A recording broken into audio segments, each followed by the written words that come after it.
Mon nom est Jamila Benhabib, je suis la marraine de l'Observatoire de la laïcité de Saint-Denis et je suis immensément heureuse de vous accueillir aujourd'hui.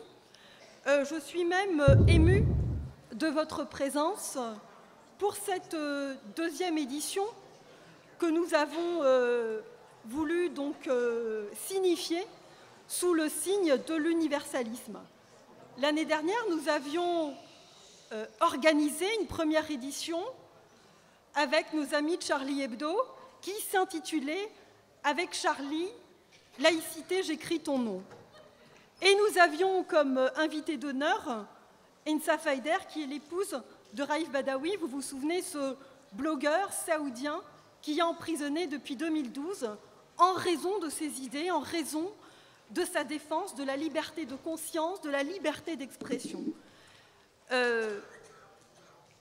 Marika Brett, Gérard Biard de Charlie Hebdo, qui était à nos côtés l'année dernière, Ensa Faider, Gérald Dumont du Théâtre K, m'ont chargé de vous transmettre leurs chaleureuses salutations et vous dire combien ils auraient aimé être là aujourd'hui à nos côtés, sauf que cette année, nous avons peut-être mal organisé nos flûtes parce qu'ils sont pris ailleurs, c'est-à-dire ils sont dans le Nord, ils présentent le spectacle de Gérald Dumont.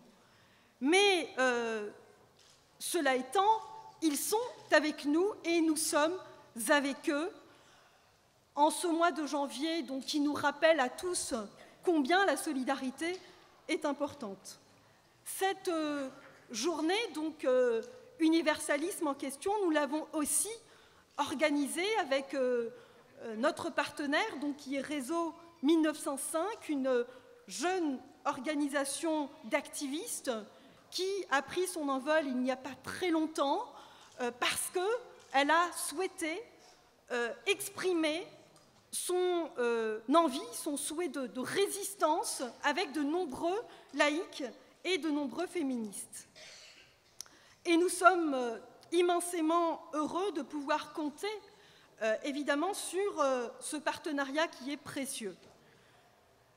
L'universalisme est certes un concept abstrait parce qu'il repose sur des fondamentaux philosophiques, politiques, qui met en jeu l'individu, mais aussi l'individu dans la cité, autrement dit, la communauté politique.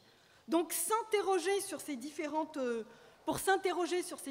facettes, nous avons invité des orateurs, des conférenciers de talent qui ont écrit, réfléchi, qui prennent la parole dans l'espace public pour essayer donc de décrypter ce qu'est l'universalisme et pouvoir revisiter ce concept eh bien, à l'heure des défis que nous vivons, des différentes tensions, des besoins, des espérances que nous souhaitons exprimer. Le concept d'universalisme, il est abstrait, mais il est aussi très concret. Lorsque vient le moment de choisir une école, lorsque vient le moment de choisir un partenaire, lorsque vient le moment de se soigner, bref, l'universalisme, c'est aussi l'application concrète d'une philosophie de vie dans un environnement donné. Et donc, c'est pour ça qu'il va y avoir aussi, lors de la deuxième table ronde, des personnalités qui vont nous expliquer de quelle façon ils vivent l'universalisme dans leur milieu de travail. Donc, la première table ronde sera dédiée aux fondamentaux. Qu'est-ce qu'on entend par l'universalisme ? Qu'est-ce qu'est l'universalisme aujourd'hui? Comment peut-on le définir? Comment peut-on le revisiter? Et la deuxième table ronde donc, s'attellera à des considérations beaucoup plus concrètes.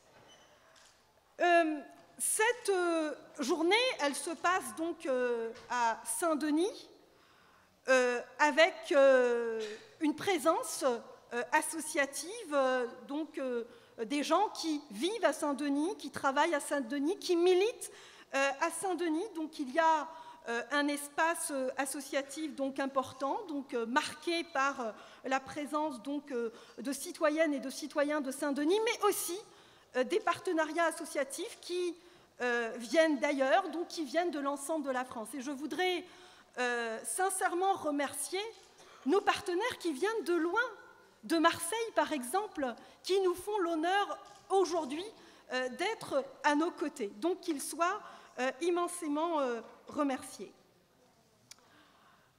Évidemment, ces différents partenariats sont le fruit d'une réflexion à l'Observatoire de la laïcité de Saint-Denis.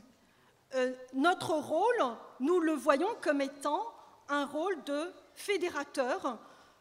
On veut rassembler, on veut donner aussi la possibilité à des gens qui ont des choses importantes à dire et qui n'ont pas peut-être l'occasion de le faire, échanger, analyser, réfléchir, organiser.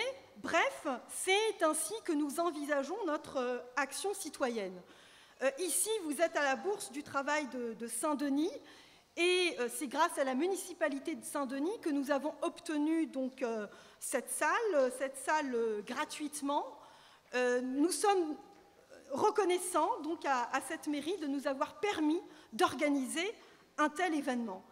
Et j'aimerais aussi souligner le travail du journal de Saint-Denis qui nous a également appuyés dans notre démarche, en ce sens qu'il a informé bien de cette rencontre.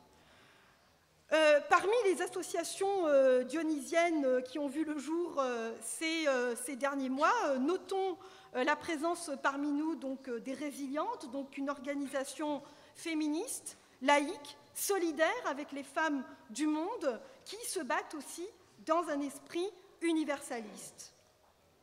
Tout au long de cette journée, il va y avoir un espace dédié à la librairie, il va y avoir un petit espace aussi dédié à boire, à grignoter, donc n'hésitez pas d'aller acheter un bouquin, les auteurs sont là, ils peuvent aussi donc, échanger avec vous, pourquoi pas dédicacer leurs livres, et vous avez des rafraîchissements et quelques grignotines à manger. Ai-je oublié quelque chose certainement ? Peut-être. L'année dernière, en fait, nous avions lancé une pétition de solidarité avec Raif Badawi qui a obtenu 100 000 signatures. Cette pétition est toujours à l'ordre du jour puisque Raif Badawi, donc le blogueur emprisonné, prix Sakharov de l'année 2015, est toujours emprisonné, donc il n'est pas libéré. Et ceux qui souhaitent, encore une fois, donc, partager cette pétition, la faire signer, la faire connaître, eh bien, je vous invite à le faire. Le travail de l'Observatoire de la laïcité de Saint-Denis, c'est aussi c'est essentiellement le travail de bénévoles, un travail colossal, des gens qui font des efforts considérables, des gens qui donnent sans compter. Et j'ai eu le bonheur donc d'assister à quelques rencontres pour organiser donc, cet événement d'aujourd'hui. Donc nous n'avons pas beaucoup de moyens à l'Observatoire de la laïcité, donc on vous invite à donner, on vous invite à faire connaître l'Observatoire de la laïcité parce que nos moyens sont dérisoires compte tenu évidemment de nos projets qui sont titanesques et de nos ambitions qui sont très grandes. Voilà pour l'essentiel de ce que je voulais vous dire en ouverture. Donc merci surtout à l'ensemble des intervenants, des conférenciers. Merci à nos partenaires associatifs sans lesquels, évidemment, cet événement n'aurait jamais pu se concrétiser. Certes, nous envisageons de militer, mais de militer dans la fraternité, de militer dans la joie, parce que nous aimons la culture. C'est pour ça que nous avons prévu aussi des intermèdes musicaux, parce que nous avons besoin de nous aérer l'esprit, nous avons besoin, en ces moments difficiles, de nous accrocher à la vie, parce que notre projet incarne foncièrement la vie et la beauté.